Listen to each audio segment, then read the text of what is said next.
Ay, magandang araw po ulit sa inyong lahat. Ngayon po para sa ating third reading of the day today. Ang pangit po ng boses ko, no? Pagpasensyahan niyo po. Ayan, parang wala ito, meron pa palang kandila. Okay. So, ano po kaya ang makikita natin para sa third reading of the day today? Tingnan po natin. Ako nahulog pa. Pasensya na po kayo at talagang medyo masama pa rin po ang aking pakiramdam.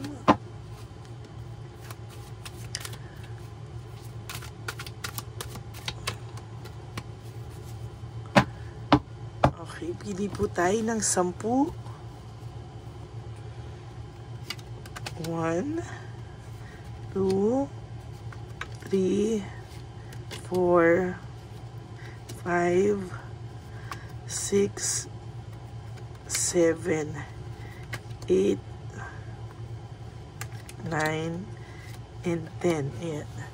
Pasensya na po kayo kung ako po ay hinday garutay ang aking boses. Pagpasensyahan niyo lang po.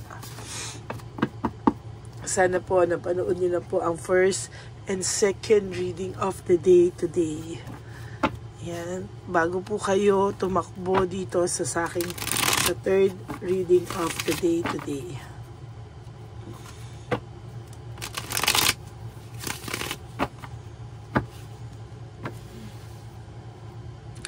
Pili po tayo ng 10.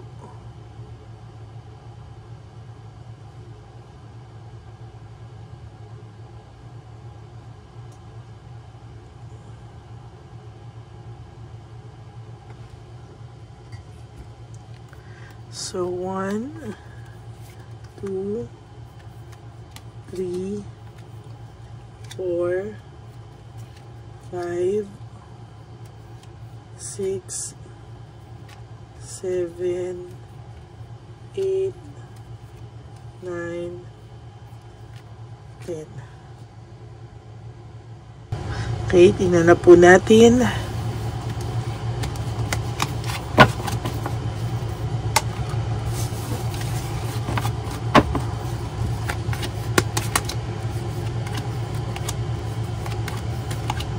Huwag niyo po i-skip to.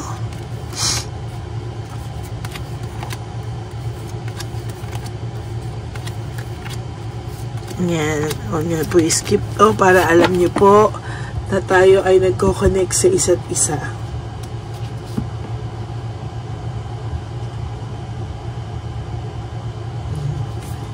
Feel lang po natin.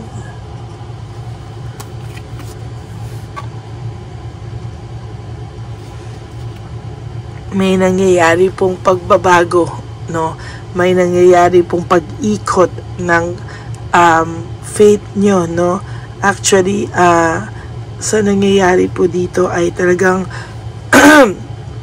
pasensya na po, umaayos po ang takbo at ang pag-ikot po ng gulong sa buhay mo.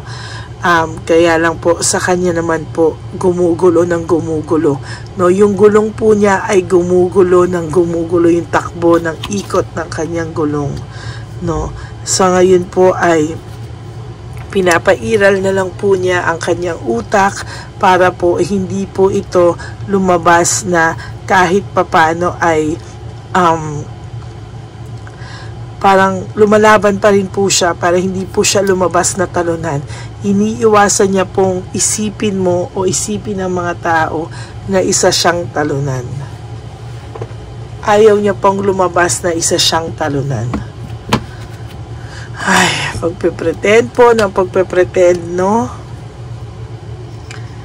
Ayaw niyang aminin at ayaw niyang makita mo na isa siyang talunan.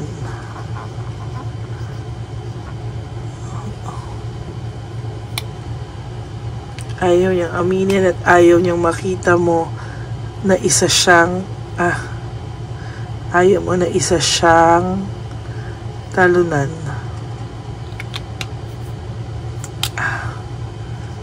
napapahiya siya.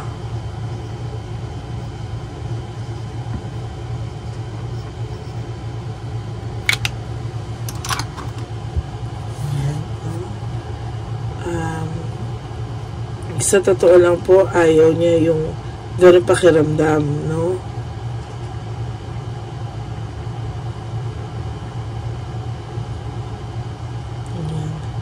Talaga pong sa nakikita ko ngayon sa kanya, napapahiya po siya na makitang isa siyang talunan, no? Sa totoo lang po, ang taong ito ay somehow I feel na naguguluhan po itong taong to, no? Naguguluhan po itong taong to, hindi niya po alam kung ano po yung pakiramdam na bakit daw po ganito yung pakiramdam niya, and somehow hindi niya rin po maintindihan sa sarili niya bakit ganito yung pakiramdam niya.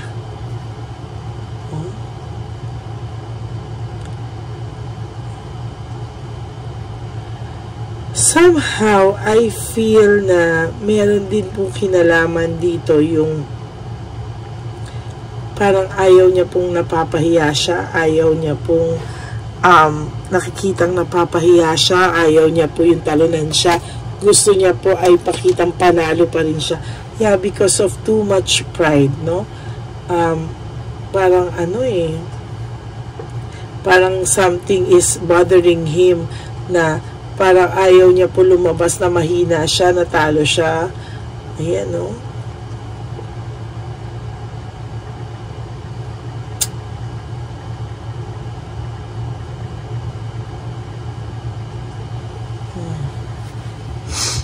Talagang head over heart ang gamit niya po talaga ngayon. Confused na confused po siya. Actually, nabunot ko din po ito kanina. He's so confused. May brutality talagang nangyayari sa kanila. Baka sila ay nagkakasakitan and there's chaos, no? Marami po silang problema na marami po silang problema na hindi nila maayos-ayos. Sobrang dami po nilang problema. There is this ambition and desire. Marami po siyang gustong sanang maging maabot, marami po sana siyang ambisyon na gusto pang makamit pero hindi niya po nagagawa, hindi niya po kayang gawin sa ngayon because lahat po ng gawin niya ngayon, feeling niya po ay failure. Kasasabi ko lang po, kasabay ko pong ganyan, feeling niya po isa siyang malaking failure at ayaw niya lang pong aminin at ayaw niya lang pong makita mo na isa siyang failure. Napapahiya po talaga ang taong ito. Because of too much pride, oh my God, talagang iba talaga yung ikot ng gulong niya po talaga, sa nakikita ko po talaga is somehow, nakakakita po ako dito ng nakakakita po ako dito ng talagang magulo po, no? Magulo po yung kanyang desisyon, confused siya, panay kamalasan po yung nangyayari sa kanya. Kaya somehow, ang taong ito po ay nakakaramdam ng lungkot, sadness, and fear, no? Yan po ang mga nakikita ko sa mga nararamdaman niya sa ngayon. There's a need for poverty. Meron siyang need, poverty, and insecurity. Lumabas din po yan sa kaninang baraha, no? Na talagang nakakakita po ako na mayroon pong silang nagiging problema when it comes to financial. No, nagbibilangan na rin po sila, nagsusumbatan na rin po sila, and somehow, hindi po maganda yung ganyang pakiramdam, no? Wala pong motivation. Paano niya po magagawa lahat ng plano niya? Wala po siyang motivation. And somehow, hindi niya rin po alam kung ano ang gagawin niya. Dissatisfied po siya sa buhay niya ngayon. Sabi ko nga po sa iyo, sa nakikita ko po talaga dito ay unti-unti po talagang, ayan o,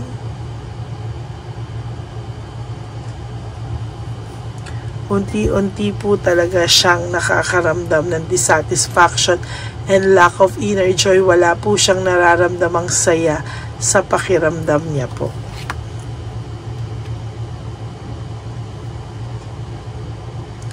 may financial security po akong nakikita dito na ikaw kahit papano unti-untiin mo pong ayusin ang buhay mo, mag-ipon ka daw po para sa sarili mo, at sa nakikita ko po sa iyo ay magiging maganda po ang mga susunod na araw sa buhay mo. Kahit ang akala mo po ikaw ang failure, I have to admit, hindi po ikaw ang failure kung hindi siya, no? Ngayon, ayan po, meron po siyang loss, grief, and self-pity.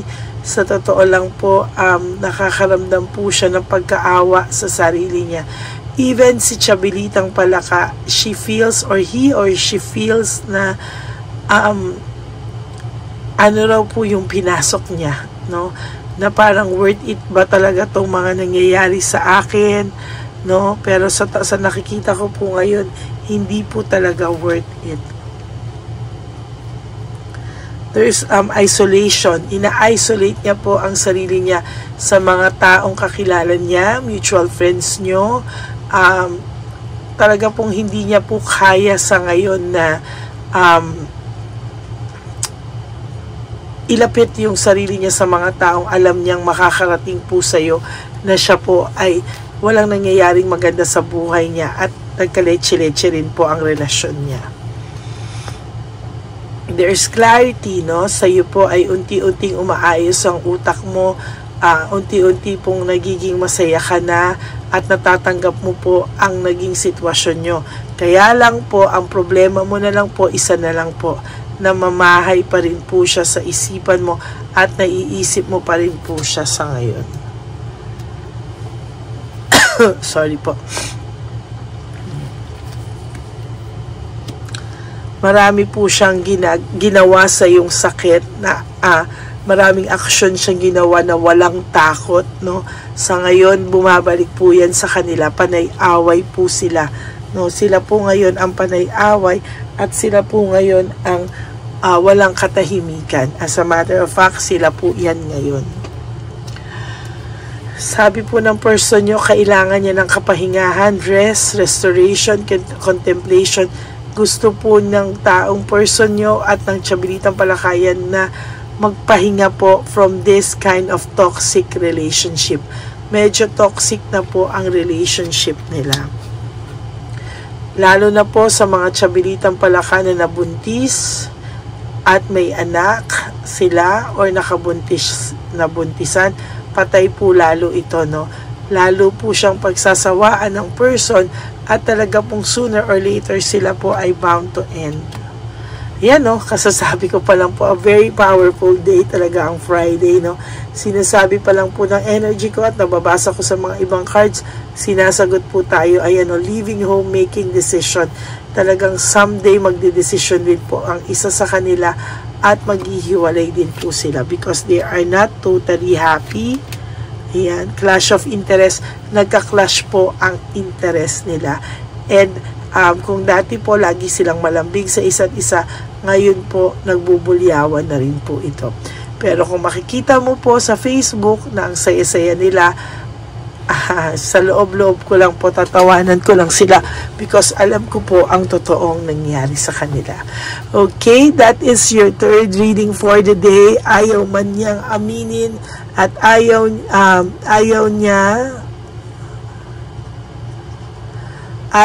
aminin at ayaw niya na makita mo siyang talunan, napapahiya siya. No, so that is our third reading for the day today.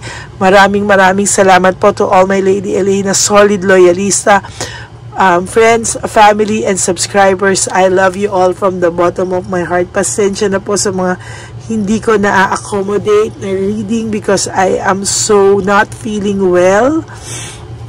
Pero maraming pong salamat sa pag-unawa niyong lahat. Maraming salamat po. And God bless you all. For those of you po who wants to have a private reading with me, you can message me po at Lady Lee Elena. That's my only legit and official FB account. Maraming salamat po sa inyong lahat.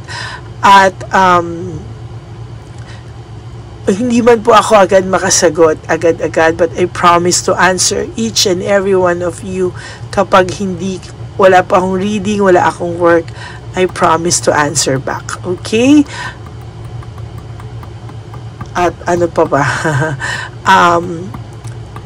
May po, sa mga nakapanood po, please give me a like, at kung nag-resonate po sa inyo, please comment down below para alam ko po kung ano ang mga nasa loobin ng aking mga pamilya, ang aking mga Lady Reyna family, friends, and subscribers. Mahal ko po kayong lahat, at sana po na-appreciate nyo po na kahit masama ang pakiramdam ko at ang pangit ng boses ko, pagpasensyahan nyo po, ay nandito pa rin po ako at nagbibigay pa rin po sa inyo ng reading of the day. So maraming salamat po sa inyo. May God bless you all.